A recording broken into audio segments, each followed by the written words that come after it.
All right. Hey, everybody. Welcome back to the Real Estate Broadcast. And today I'm here with a very special guest, Brad Roth. He is not only an agent at our Pinnacle company, but he hosts his own podcast too. And he calls it the All Things Real Estate Podcast with Brad Roth. So, Brad, appreciate you being here with me today, dude. Thanks, Brad. I appreciate you having me. So, yeah, you want to tell everybody a little bit about your podcast and how long you've been selling real estate for? Sure. So my podcast is called All Things Real Estate, or atrepodcast.com. You can catch me on any major podcast site as well as YouTube under ATRE Podcast or All Things Real Estate. And what I did was in 2005, I started training agents for Pinnacle.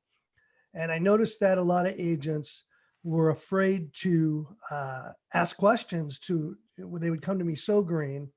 They really didn't even have a basis for what real estate, selling real estate was about. So I started a podcast now in this past year during COVID to really help facilitate agents with questions maybe that they're afraid to ask. And then I even geared it towards buyers and sellers to kind of help their agents. So maybe someone's buying a house, they're not quite sure their agent's telling them the truth, or don't want to ask their agent certain questions, they can actually go on and learn about it, real estate as well. So a lot of agents call me and thank me. They're like, "Oh, my client finally called my lender and they understand the process, and thank you so much." So it helps newer agents in the all around process. Well, and I listened to a few episodes and my goal has always been 30 minutes, if it goes north or south of it, not the end of the world, but yours pretty much stays within about 15 minutes. So you get enough information in a short amount of time. And if obviously anybody wants to learn more, they could call you or they could call their agent or whoever it may be and ask a little bit more questions. So that's a great point as well. What we did is the main podcast on all of the podcast stations for audio is about 12 to 15 minutes, because I feel like that keeps their attention span. But if you go onto the YouTube channel, which is all video like this one, they're usually 25 to 30 minutes, gives them a little bit more training. They can actually watch us, that they're probably in front of a computer on their phone at a stationary place. So, and that's why we did Speaking of, I learned this from you. This is actually going to be the first video that goes on YouTube. All my YouTube stuff has just been the podcast and it's just a blank screen. I could actually put this video. I mean, I know we both got dressed to the nines today. We're both looking good. So everybody could really take a look at us and see us in person. So it's actually nice. Put a little face to the voice. Yes. Well, I am honored actually to be your first. Thank you for having me.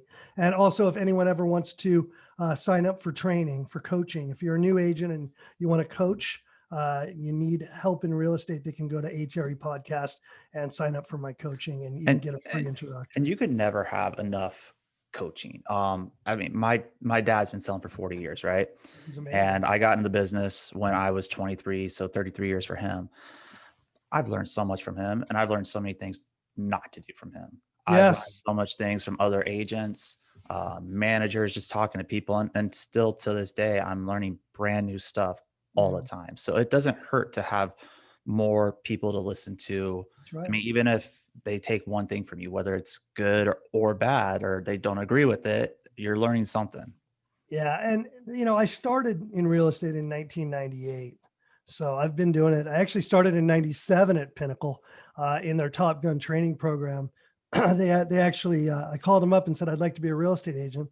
And they said, "Okay, go take your test and come in when you've passed." And I said, no, I just want to come in. And they're like, "No, you don't need to yet." I'm like, no. And I just kind of showed up at the Northridge office. We only had 2 offices.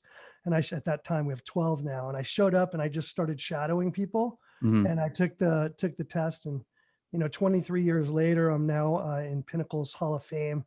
We have 11 total agents in the Hall of Fame. I was the 10th one inducted. So, and you've only been with Pinnacle, correct? No other agencies? Yeah. I had left and went to another agency for about 6 months in the 90s, late 90s, and just came right back. And that's the thing I love about this company. I mean, Pinnacle's been around 30 plus years, right?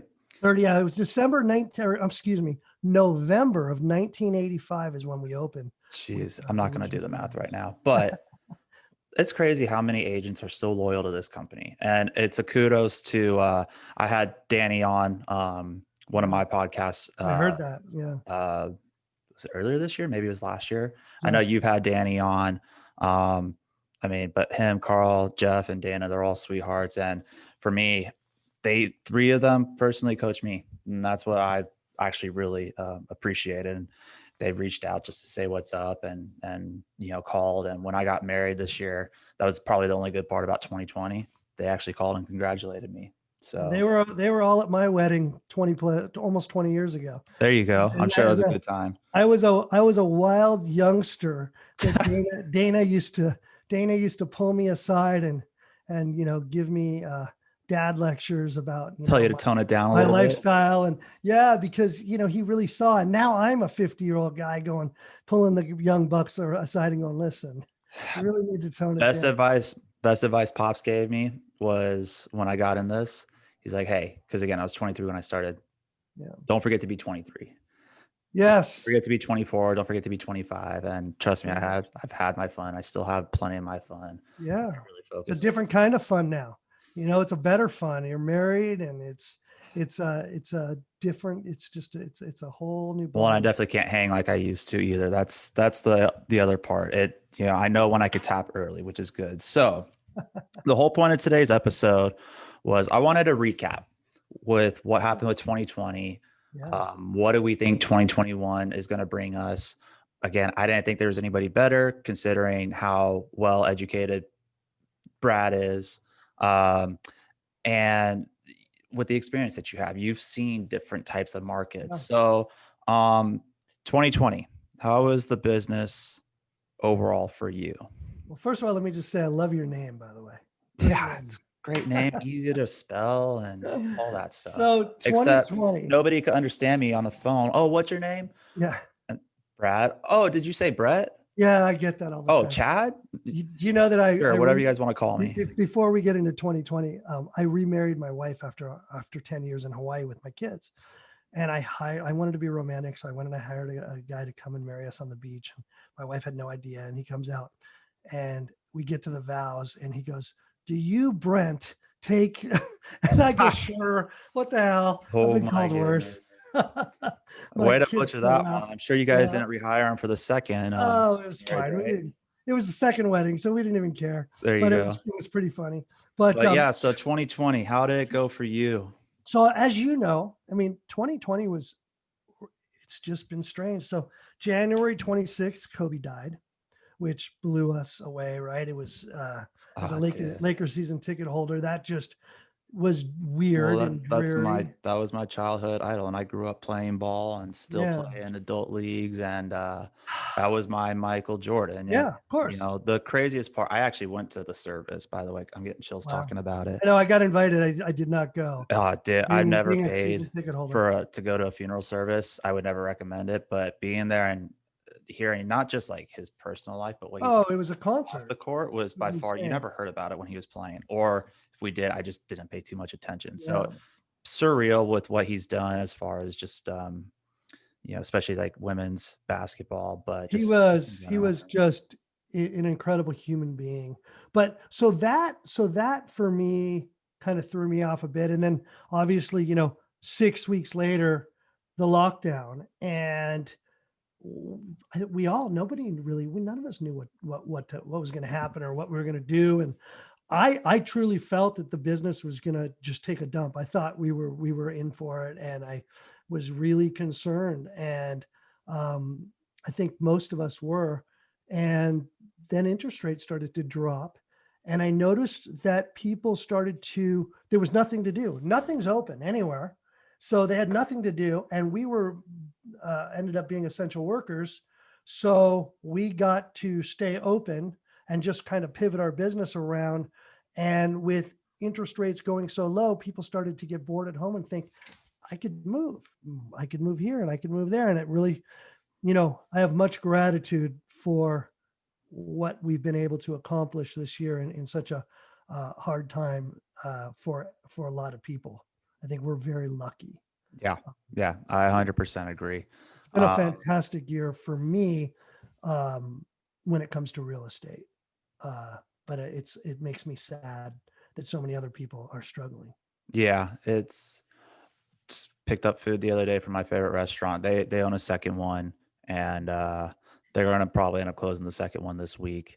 But at least their main one, the the Mhm. the breadwinner, is still open. But it's still, yeah, it's so sad to hear about what's going on, and it's frustrating, to hear how other people have really really struggled. And did same. I've been so fortunate. Weirdly enough, best year I've ever had, and I've tried really hard not to sit there and And gloat flaunt about it, it right? or any of that stuff, but I've really tried to make an emphasis myself of, hey, you did this well this year, give it back, to people who really, really need it. And by far, this was the biggest donation year I've been able to do, as well. So because of business being so good, That's wonderful, it's really Brad. I'm allowed us glad to, to give back. And again, that's all kudos to my parents for yeah. raising me to be that way. But any way to help, whether it's again monetary donations or just physical time donation, whatever it may be. Yeah, just giving something of yourself, I find to be really important. I did that with my kids for a long, long time with Indian princesses and going to women's shelters and helping out with the homeless and doing things. And we still, to this day, I try to donate and do whatever I can to help families in need. I think it's so important. And, you spoke about the different markets and where they're going, and that I've seen a lot of markets. In 2008, I was in the business I had just hit my 10th year. And when that market took a shift, and one day your phone literally just stopped ringing, that was it. Imagine my kids were 3 years old, I had twins, and my phone just stopped ringing. And very quickly I went through, which I thought I was rich. I had a lot of money in the bank, and I went through it very, very quickly because I was living above my means. Hmm. And so, as a young man, what I could tell you is just be very careful. Put away for your rainy day. Dana and Danny and Jeff and Carl will all tell you, put away for your rainy day. Part of the training at Pinnacle, one of the great things is that they don't only focus on training you to be a great real estate agent, but they try to help you and train you to be a great human being, as you've seen, Hmm. and a great person. And part of that is figuring out, pay your taxes. You got to pay your taxes. A lot of people in that I started in real estate with got into severe tax trouble, because in real estate, remember, we pay the tax man either quarterly or at the end of the year. Hmm. Um, so my advice to new agents all the time is put your taxes away, pay yourself first in regards to putting 20% to 30% away into an investment account, Yeah, and make sure you're trying not living above your means, because when you hit a market like 2008, you could end up in some big trouble. I've met quite a few agents who that happened to, and they decided to come back, and the business is completely different, so they Yeah. didn't realize how to actually sell in today's world. But I had to jump into the REO market, they had, which was tough. my dad, same thing. I mean, I can only imagine, having to work with people that are losing their homes and everything. But I had actually one of the lowest, even though, like I said, best business year I had. I actually, before business took off, I had one of the lowest points of my life financially, Um, and it was a real eye opener. And since then, just stashed away every good, single thing that we could. good for And you. It's wonderful. so yeah, it's definitely something.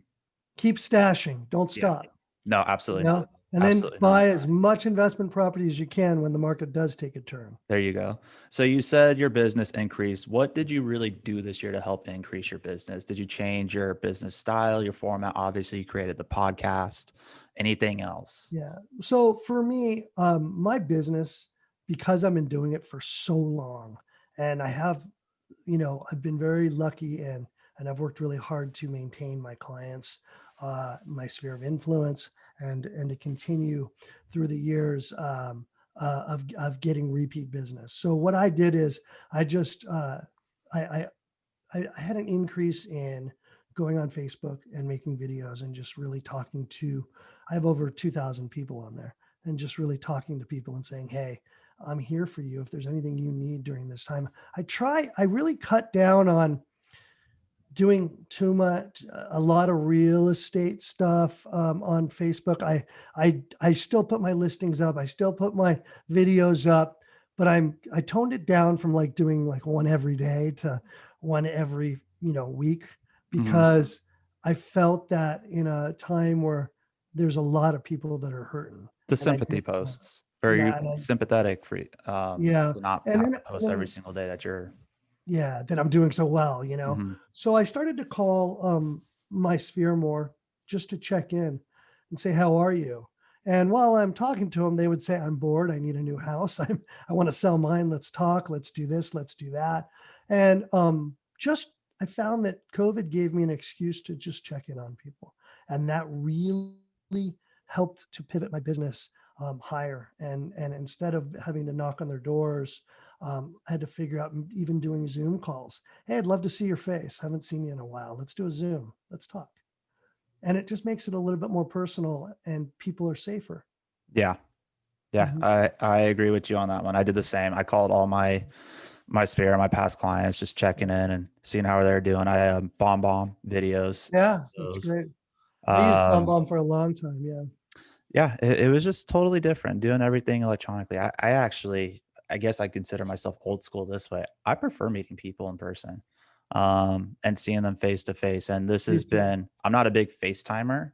Yeah. So for me, this is completely new, Yeah. even though I grew up with all this stuff. Um, but yeah, it's definitely been the weirdest thing with adapting with not being in person. And um, I agree with you. The posts, um, I really try to be more what's the word? I guess sympathetic with how I post, not trying to sit here and brag that business is booming, but more the fact of, hey, if you need something, Yeah. we're still working, we're still in business. Um, and We're here. actually, one Yeah. of the things I really noticed, people moving out more away from like the big downtown, area, Culver City, from smaller places into bigger places, because they realize, hey, we're going to be working out of the house. That's right. We need Yeah. office space. We can't live, our Right. the old lifestyle. We got to adjust. And a lot of people are buying places based on, okay, where can I put the home office and everything like that now. Yeah. And when I'm doing my videos, Brad, a lot of the time when I am promoting some homes, I'll say, "Is this the kind of home you'd like to be quarantined in?" At first, I thought it's a little crazy, but the truth is that that's in our mind now. Hey, if I'm going to go somewhere and be stuck at home, I really need to be I might somewhere as where I well enjoy my feel. house. I might as That's well right. have a backyard I could go out to and hang out. Yeah. Yeah, I completely get it. There's people who are the same. Like, yeah, Yeah. I'd never realized I wanted a backyard so bad until now. Yes. Because Right. I was doing the same. We had a quarantine for a week. I think I told you this, but we had a quarantine for a week because the wife had somebody test positive on her flight. Oh We yeah. thank goodness we're totally fine. I was going stir crazy in the house, and I went outside and worked every single day in the backyard. And I don't know how people who are staying home right now and working are doing it.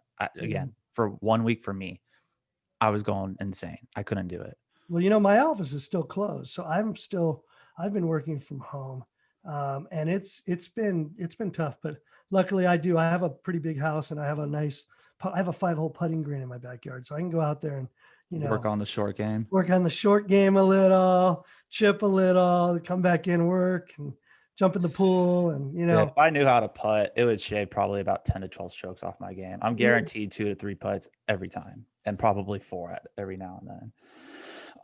So what's the main area of business you do, as far as geographically? Well, geographically, it's funny. I really don't. I started out with a farm. I have a farm in Chatsworth. I have another one in West Hills. And by the way, for people who don't know what a farm means, for realtors, it's a specific neighborhood that you market yourself in. So you're Yes. the quote unquote neighborhood experts.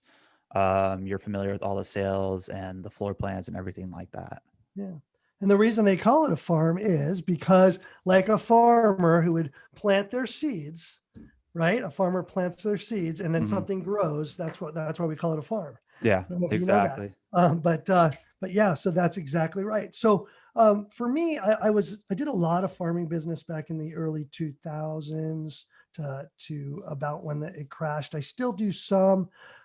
but mainly I'm referral and I go everywhere. So for instance, last year I had a client take me up to San Francisco because they had saw a house online and they're like, can you go? I said, I can go anywhere in California. So I flew out there, met him at the airport, jumped in a car, made the appointment, went out, saw the house, got along great with the agent because it's all about making relationships, Yeah. and sold him the house. And then I sold him another one out up in the Deltas. So it's crazy. And I actually sold a different client in Bass Lake. So I go everywhere my clients want me to be. I just try to give the best service. And I think, Brad, if you give really good service to your clients and you're really honest and you never put your commission before your client's happiness, they want to take you everywhere because they end up not trusting someone else. If your service is exemplary, they're not going to want to be with anybody but you. I literally just had a phone call this past week. Wanted to sell their place in Encino, sell the daughter's place in Chatsworth, and buy a place out here in Simi. And they told me the price of the house that they wanted to pay. And I said, that's not possible. You guys aren't finding anything. There's no reason to put your house up for sale. Good for you. And they really didn't believe me because I said, you're just going to be wasting your time. Right. The presentation I was going to do is go over and actually show, here's what's exactly for sale. And they called me and said, hey, we're going to, go with a discount brokerage. And I said, hey, you got to do what you got to do, but you're, in my opinion, wasting your time because what you're looking for just doesn't exist. Why would we waste our time and waste the seller's time? And They'll call you next, Brad. everything like You'll be that second agent be- that they'll call yeah. because they end up, I mean, you did yourself a favor. So they're going to get beat up, rake through their calls. And, these discount brokerages, if you can't negotiate your own commission, how can you negotiate the sale of someone's home? And if you're already working on a discount and you don't see the value in yourself and how you get paid, how is someone else going to see it, right? Yeah, no, I completely get it. But the whole Job for point was, you. I don't even know how you guys are going to find something. I wouldn't want to put their house up just to put it up. Yeah, you did That's a not great how I job. do You gave them business. great information. That's just how I do my business. And I would never put somebody in that position. That's not how I was raised. That's not how I do any of my business. So everybody's question now, what's 2021 going to look like? Based on what you've read, what you've seen, what are your thoughts on where we're going to be through this next year? Well, so Pinnacle in a whole, the owners are saying that they think it's going to go up at least 10%. It's, going to be crazy and wild and unbelievable. I have a different view in the sense where I work with the banks a lot still. I'm on all of their radars and I go to the seminars and the banks that I work with are telling me that before COVID, there was a lot of NODs and there's even more now. So what it's going to really depend on is, the good thing is Obama and Biden had saved a lot of people's homes in 2008. So with Biden coming back in, he's familiar with how to do that again. So they're thinking that Biden is probably going to help save a lot of people's homes that are in trouble from the forbearance and so on. However, they're not going to be able to save everyone. So they are anticipating, and you can write this down and call me on it later and we'll see. I'm thinking that there's going to be a little hiccup or a correction in the market based upon some foreclosures that will come out in the third quarter of 2021. Okay. Pinnacle hasn't said that. In fact, I don't think they think that, but just based on what I'm seeing with the banks that I work with, that's what I'm hearing. And I could be wrong. Are those, and because I know the difference between 08 and now, it's a big difference. Presumably is a lot of people have equity in their homes now. Yes. And so here's the thing. So you still think we're going to get foreclosures with people who have equity in their homes? Well, yeah, if they don't, first of all, they have to sell them, their homes, right? So there's going to be a lot of people whose homes are that are able to save, but there will be some that just can't. So we'll see what happens. And I heard that point. Actually, Jeff Black made that point the other day. He's like, Brad, people have equity. Well, not everybody has equity. Keep in mind, what about the people who bought last year or this year? They don't have as much. They don't have, a lot of them don't have that extra 20% to pull that equity line out or to, even if they were to sell, it just depends on what they bought it for. Because if they were to lose their job, what happens? Now, the good thing is if they are able to get loan mods, sure, there's going to be a lot of people who get saved. I don't know. I'm just telling you nationwide, what I'm hearing is that the third quarter of 2021. And then when Okay. you say correction in prices, you're obviously not expecting like a major market crash, like an No, not at all. maybe And coming down a few not, percentage points. not even a little. Keep in mind, Brad, 2008. I mean, I lived through it. You were getting. Here's what you were seeing that you don't see now. You were seeing people that, there was ads in comic books that would say in Spanish that would say no social security number needed. Come, to get a house, and people were buying homes with no social security numbers. This is 100% financing, and you don't see those right now. You don't see these crazy loans. It's still really hard to, get a loan, as you know, from when your buyers are getting approved. Mhm. So that's really good for the economy in the sense of there's not all these, horrible loans out there that are going to be coming due. Mhm. There's not a lot of arm loans that are coming due. The balloon payments The after balloon 2 years that payments, or, you know, quadruple. and the problem was before people would do a 5-1 arm and they would have, a 3% interest rate for 5 years. And then at the end of 5 years, and it was interest only. And then at the end of 5 years, it would go up, 2 points, and then people couldn't afford it. And then, so that there was a lot of that. There's not right now, which is great. I think that if we start to see a lot of loans coming out like that, you're going to know that 2 years later, It's you're going going to to be, probably be, we're going to probably be in trouble. yeah, but I think the market in general is still a great market. It's going to be great all year.